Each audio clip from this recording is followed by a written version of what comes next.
Gaurav Sawant, our senior executive editor, man on the ground, fronting our coverage, India's most watched reporter in Ukraine right now. Gaurav, fresh images coming in of the air defense response from Ukraine. We've seen this become one of the most defining themes over the last 72 hours, you and I, Gaurav, of aircraft from the Russian side being shot down by Ukrainian, shoulder-fired missiles or surface-to-air missiles of some kind. The latest image, I'm sure you've seen it, Gaurav, is of what appears to be an attack helicopter, the mangled remains of it on the ground.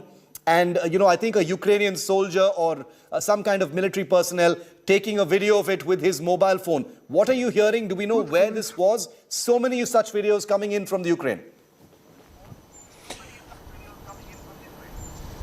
Shiv, you're right.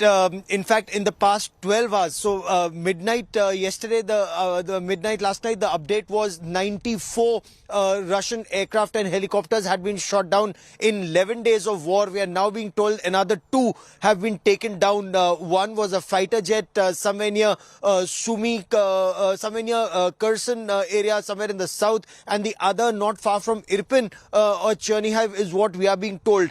Some of these videos still require verification and more commentary from the government here. But social media platforms and of course local journalists seem to indicate that a very fierce attack that was taking place was beaten back because the surface-to-air missiles and not just manpads but air defense systems remain operational around Kiev. The big fight in Chernihiv, the big fight in Irpin and Bucha are to take down these air defense systems and the main resistance that's being mounted by the Ukrainian army. This is where we are told that an attack helicopter was taken down. We are still waiting for confirmation. We are still waiting for more details. But in 12 days, Shiv, the Ukrainian armed forces have been able to not just withstand the attack, but also be in a position to, in a way, strike back at the Russian forces. The Russian forces haven't been able to take control, except for Kherson and a couple of other places, take control of major cities here because there are pitched battles to fight back, which means the training and tactics. And Shiv, you understand military operations better than most.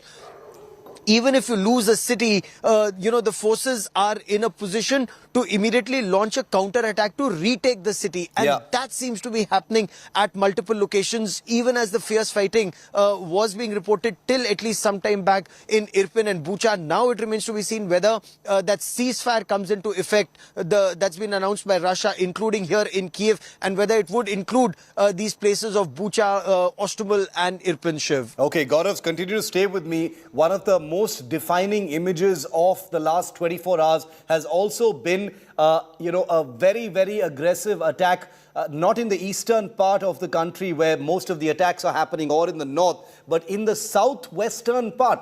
Russia has just launched in the last 24 hours a back-to-back 8 cruise missile attack on the city of Vinnytsia of Ukraine. It's just southwest of Kyiv. This happened on Sunday.